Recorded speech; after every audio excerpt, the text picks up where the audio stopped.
وہ ہے من گھڑت اور ضعیف الاسناد احادیث کے فتنے کا تحقیقی جائزہ، وہ بھی پرٹیکولر صحیح مسلم کے مقدمے کی روشنی میں۔ تو ایک بات میں شروع میں یہاں کلیئر کر دوں، میں نے پچھلی دفعہ بھی اشارتاً عرض کی تھی کہ جب عموماً یہ بات بولی جاتی ہے نا ضعیف حدیث، تو اس سے مراد ضعیف سند ہی ہوتا ہے۔ یہ بعض لوگ کہتے ہیں جی حدیث کی گستاخی کر دیتے ہیں، یہ کہتے ہیں ضعیف حدیث۔ بھائی جب اس کی ساری اسناد ضعیف ہوں گی پھر حدیث ضعیف ہی کہلائے گی۔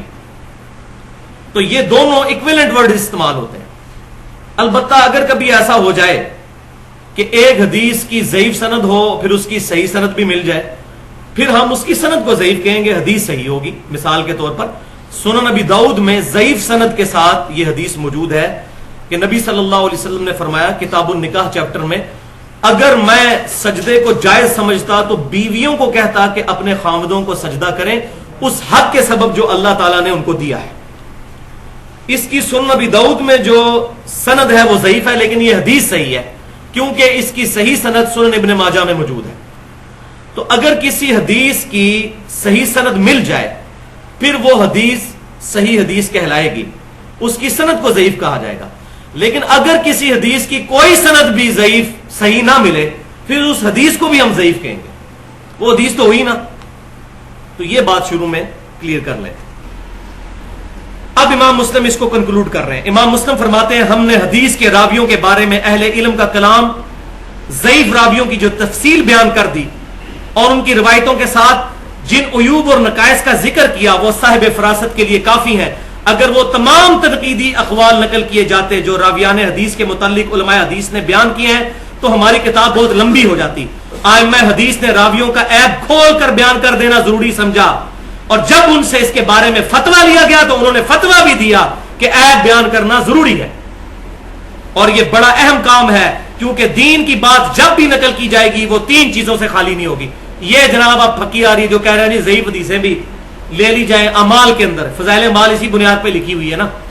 یہ سنیں امام مسلم کیا فتویٰ دے رہے ہیں کہ حدیث کی وجہ سے تین چیزیں لی جائیں گی۔ نمبر ایک، یا تو حدیث کسی چیز کو حلال اور حرام کرنے کے بارے میں ہوگی۔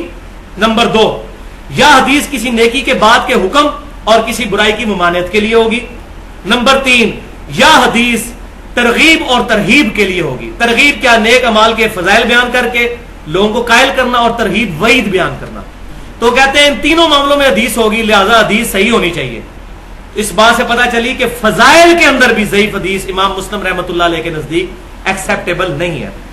جب حدیث کا کوئی راوی خود سچا اور امانت دار نہ ہو اور پھر وہ روایت بھی بیان کرے اور بعد والے لوگ اس راوی کی خرابی کے باوجود دوسرے لوگوں کو جو اس کو غیر ثقہ کے طور پر نہ جانتے ہوں اس راوی کی کوئی روایت بیان کر دے اور اس کے احوال پر کوئی تنقید اور تبصرہ نہ کرے، تو ایسے علماء دراصل مسلم عوام الناس کے ساتھ خیانت کر رہے ہیں اور دھوکہ دے رہے ہیں، کیونکہ ان احادیث میں بہت سی احادیث من گھڑت ہوں گی اور عوام کی اکثریت راویوں کے احوال سے ناواقفیت کی بنا پر ان حدیثوں پر عمل کرنا شروع کر دے گی، اور اس طریقے سے اس تمام کا گناہ اس راوی پر بھی ہوگا جس نے یہ حدیث بیان کی ہے۔ صحیح احادیث جن کو معتبر اور ثقہ راویوں نے بیان کیا ہے اس قدر کثرت کے ساتھ موجود ہے کہ ان کی موجودگی میں ان باطل اور من گھڑت حدیثوں کو مطلقاً ضرورت ہی باقی نہیں رہتی بیان کرنے کی۔ اس تحقیق کے بعد بھی میں نہیں سمجھتا، یہ آخری جملے ہیں ان کے،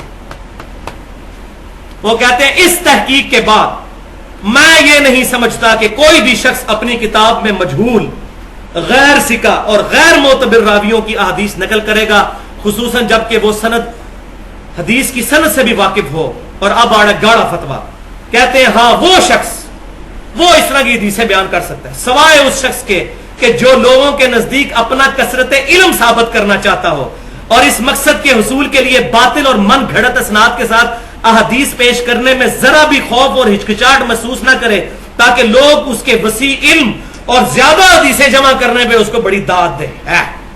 بڑے پہنچے بزرگ نے انیا حدیثاں۔ اب کیا کہتے ہیں امام مسلم؟ لیکن جو شخص بھی ایسے باطل طریقے کو اختیار کرے گا تو اہل علم اور عقل مند لوگوں میں ایسے عالم کی کوئی وقت نہیں رہے گی، کوئی عزت نہیں رہے گی، اور ایسا شخص عالم کہلوانے کے بجائے جاہل کہلوانے کا حقدار ہے۔ یہ ہے جاہل، یہ کہتے ہیں اتنے بڑے بڑے علماء پاگل ہیں، ان کو کہا انہوں نے کہ یہ عالم کہلوانے کے لائق نہیں ہے، یہ جاہل ہے. لا الہ الا اللہ اشرف علی تھانوی رسول اللہ، معاذ اللہ استغفر اللہ. لا الہ الا اللہ چشتی رسول اللہ، معاذ اللہ استغفر اللہ. عالم نہیں، جاہل کہلوانے کے حقدار ہے. بھائی جی یہ گاڑا فتویٰ لگایا امام مسلم نے، میرے نال نہیں کرنا. اب دو باتیں جو امام مسلم نے اینڈ پہ کنکلوڈ کی ہیں وہ میں پہلے ہی بیان کر چکا، لیکن یہاں انہوں نے کہا کہ مرسل منقطع روایت، تابعی کا قول کوئی حجت نہیں جب تک پوری سند نبی صلی اللہ علیہ وسلم تک بیان نہیں ہوگی صحابی کے ذریعے، ورنہ جنازہ نکل جائے گا دین کا، جو پہلے بتا. اور دوسرا انہوں نے کہا کہ جو راوی تدلیس کرتا ہو اس کی جب تک سما کی تدریس نہیں ہوگی، سما کی تصریح نہیں ہوگی، اس وقت تک اس کی آن والی روایت قبول نہیں کی جائے گی. اور وہ کہتے ہیں کہ یہ بہت بڑا مرض ہے حدیث کے اندر، جب تک یہ مرض دور نہیں ہوگا مدلس کی آن والی روایت قبول نہیں ہوگی.